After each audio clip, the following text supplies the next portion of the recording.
السلام علیکم دوستو، کیسے ہیں آپ سب؟ امید کرتا ہوں خیریت سے ہوں گے۔ Welcome to my channel Naseer centre voice. تمام ویڈیو اپڈیٹس کے لیے نصیر سینٹر وائس کو سبسکرائب کر کے بیل نوٹیفیکیشن کو آن کر دیں۔ تو بڑھتے ہیں آج کی اسٹوری کی طرف۔ آج کی اسٹوری کا عنوان ہے پر اسرار پیزا ڈیلیوری۔ السلام علیکم۔ شام ہو رہی تھی اور میں گھر کی چھت پر پتنگ اڑا رہا تھا کہ اتنے میں نیچے سے دادی کی آواز آئی، مغرب ہو رہی ہے، نیچے آؤ۔ میں نے اچھا دادی کہا اور پھر پتنگ اڑانے لگا۔ 10-15 منٹ اور اڑا لیتا ہوں۔ اتنے میں مجھے پتنگ کی ڈور ایسی بری طرح لگی کہ میری انگلی کٹ گئی اور پھر خون نکلنے لگا۔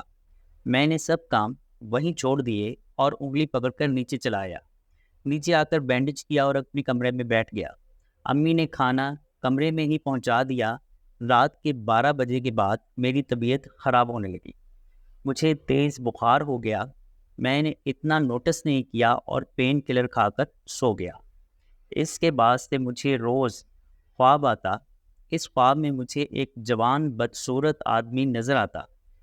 وہ ایسا کالے رنگ کا آدمی تھا جس کو دیکھ کر خواب میں ہی بری طرح مجھے ڈر لگ رہا ہوتا۔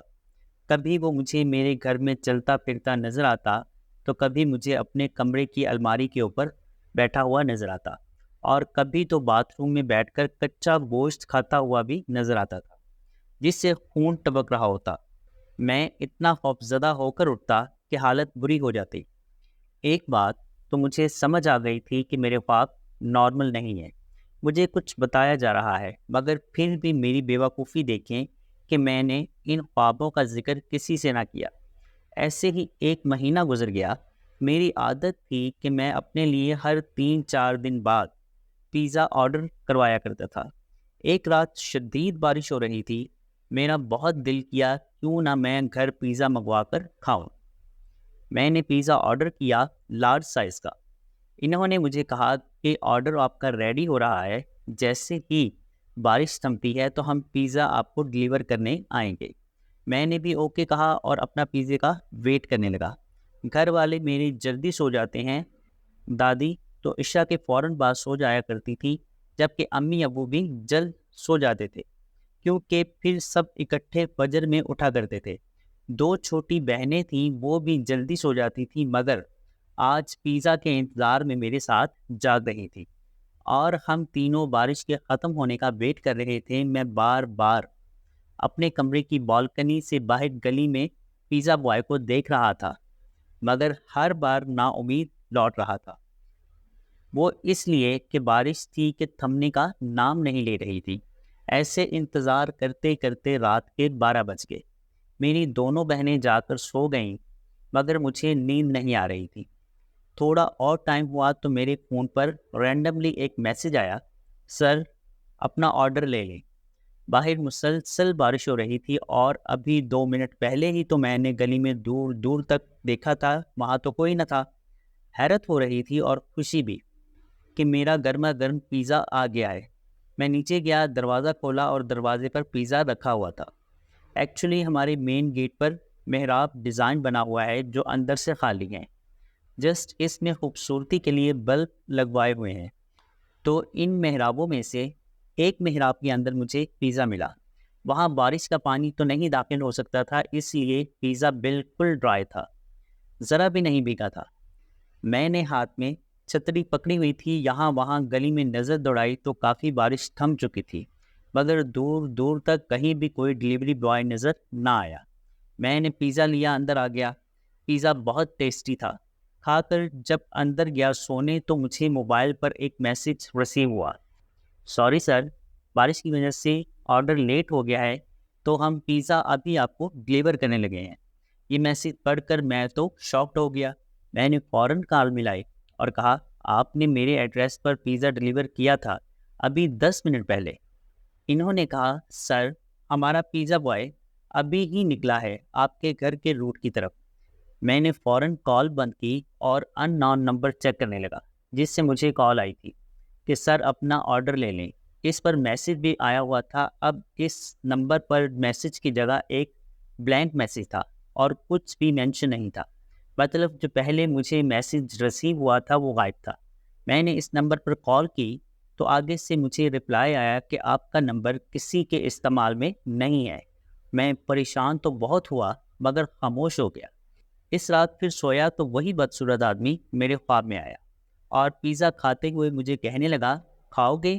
مطلب وہ مجھ سے پوچھ رہا ہے پیزا آگے کر کے کہ جیسے ہی وہ میرے آگے پیزے کا ٹکڑا کرتا ہے تو اس کے ہاتھوں پر چڑھتے ہوئے کیڑے دیکھ کر مجھے خواب میں بھی الٹی آ جاتی ہے۔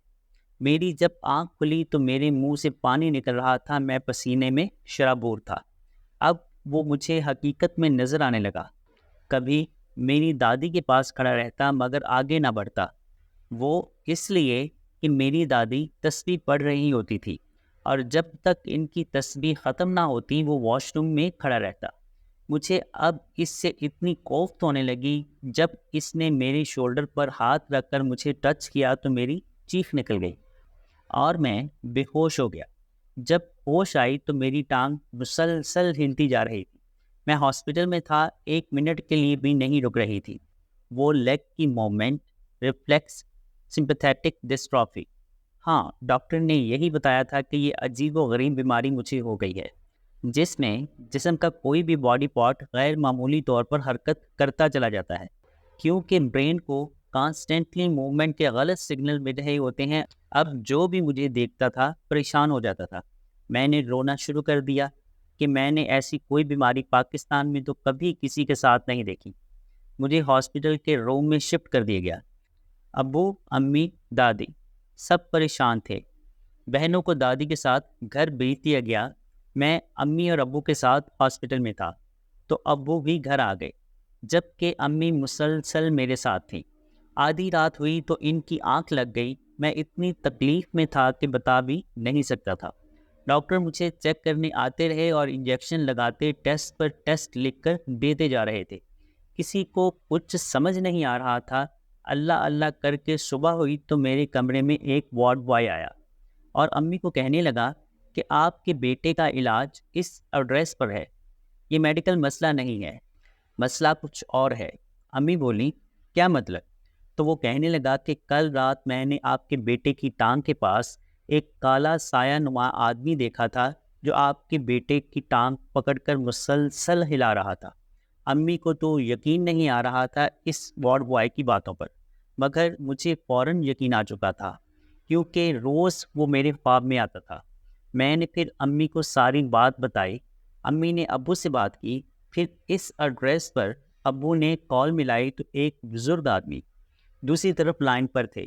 کہنے لگے کہ آپ کا بیٹا کس ہاسپٹل میں ہے؟ مطلب ابو نے ان کو کچھ نہیں بتایا تھا، صرف سلام دعا ہوئی، کوئی اپنا مسئلہ نہیں بتایا۔ ان کو تو پتہ بھی نہیں تھا کہ ہم ہاسپٹل سے بات کر رہے ہیں۔ وہ عصر کے وقت ہاسپٹل پہنچ گئے کیونکہ ایڈریس تو ہم نے بتا ہی دیا تھا۔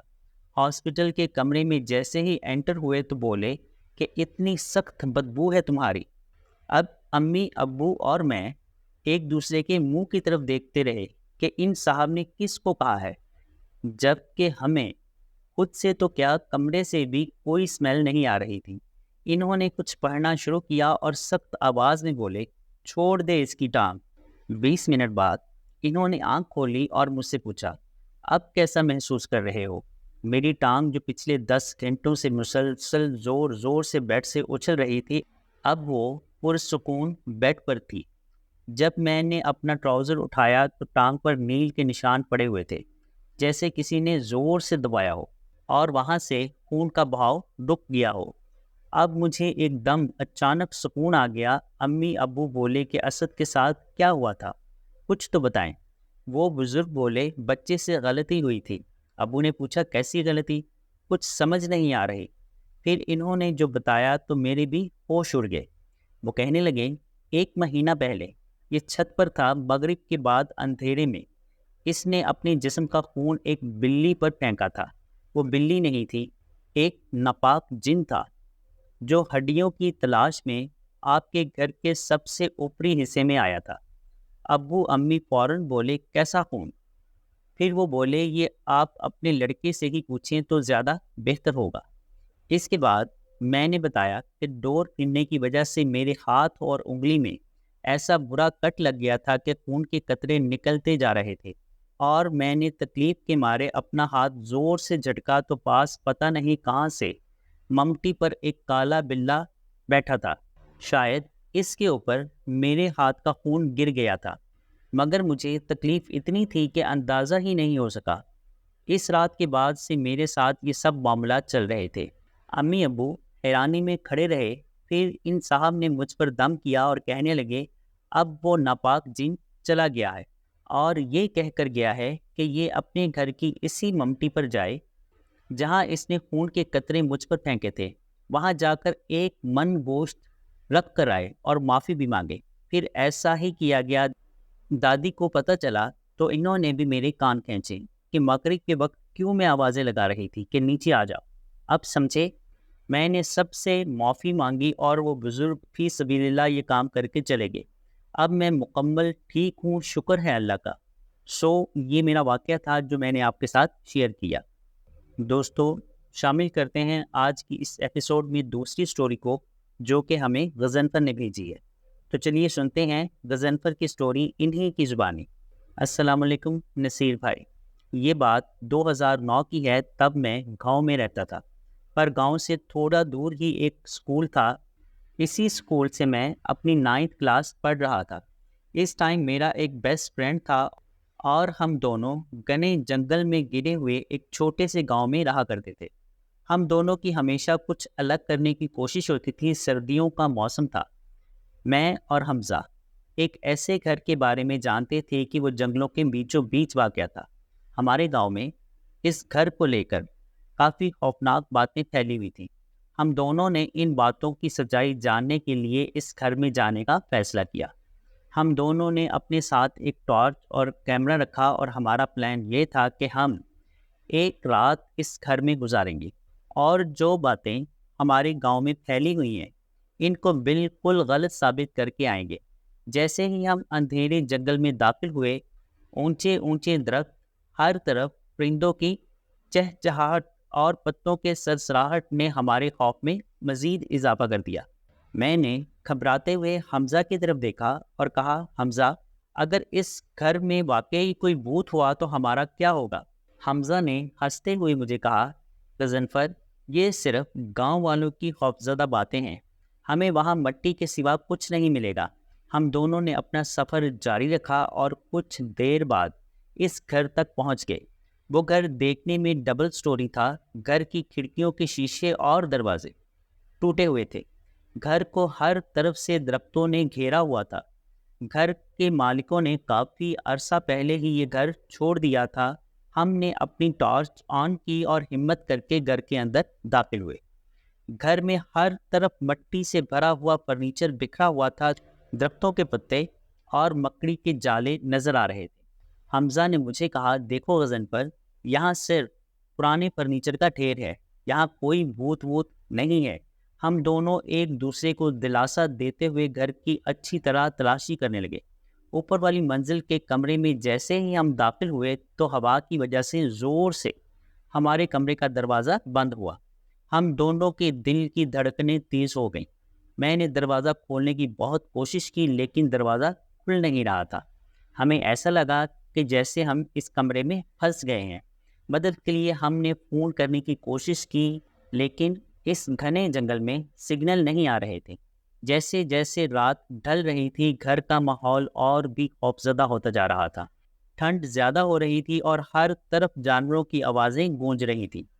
ہم نکلنے کی کوشش کر رہے تھے کہ اچانک کمرے کے باہر سے کسی کے چلنے کی آواز آئی۔ اس آواز نے ہم میں اور بھی زیادہ خوف پیدا کر دیا کیونکہ ہمارے علاوہ یہاں اور کوئی دور دور تک نہیں تھا۔ حمزہ زور زور سے بولا کہ باہر کون ہے؟ دروازہ کھولو، ہم پھنس گئے ہیں۔ لیکن باہر سے کسی نے کوئی جواب نہ دیا۔ آخر کار ہم تھک کر اسی کمرے میں بیٹھ گئے اور یہ سوچنے لگے کہ یہ رات ہم دونوں کی آخری رات ہے۔ صبح ہونے کو تھی، اچانک ہمارے کمرے کا دروازہ کھلا۔ سامنے ایک بوڑھا آدمی کھڑا تھا جس نے سفید کپڑے پہنے ہوئے تھے، بڑی بڑی خوفناک آنکھیں، لمبے لمبے بال اور داڑھی تھی۔ اس نے ہمیں دیکھتے ہی صرف اتنا کہا، جاؤ یہاں سے اور دوبارہ یہاں کبھی مت آنا۔ میں نے خوف کی حالت میں اس آدمی سے پوچھا کہ تم کون ہو؟ لیکن وہ کچھ نہ بولا اور صرف ہمیں اپنی خوفناک آنکھوں سے دیکھتا رہا۔ حمزہ نے فوراً میرا بازو پکڑا اور بولا، غضنفر فوراً بھاگ یہاں سے۔ ہم بھاگتے ہوئے جنگل سے باہر نکلے۔ اس ٹھنڈ میں بھی ہم دونوں پسینے میں شرابور تھے۔ ہم نے اللہ کا شکر ادا کیا کہ ہم خیر و عافیت سے وہاں سے نکل آئے اور دوبارہ کبھی ایسی جگہوں پر نہ جانے کا ایک دوسرے سے وعدہ کیا۔ شاید گاؤں والوں کی باتیں سچ تھیں، لیکن ہمیں یہ نہیں پتا کہ وہ آدمی واقعی کوئی انسانی مخلوق تھا یا کوئی بھوت تھا۔ لیکن آج بھی حمزہ کہتا ہے کہ اس نے اس آدمی کے مڑے ہوئے پاؤں دیکھ لیے تھے، جس کی وجہ سے وہ بغیر کچھ سوچے سمجھے مجھے وہاں سے لے کر بھاگا۔ بہت شکریہ غضنفر بھائی، آپ نے اپنی سٹوری ہمارے ساتھ شیئر کی۔ دوستوں، میں امید کرتا ہوں آپ کو یہ سٹوریز اچھی لگی ہوں گی۔ اگر اچھی لگی تو اس ویڈیو کو لائک کر دیں اور میرے چینل کو سبسکرائب کرنا مت بھولیے گا۔ اپنا اور اپنے گھر والوں کا بہت سا خیال رکھیے گا اور مجھے اپنی دعاؤں میں یاد رکھیے گا۔ ملتے ہیں کسی اور خوفناک سٹوری میں، تب تک کے لیے اللہ حافظ۔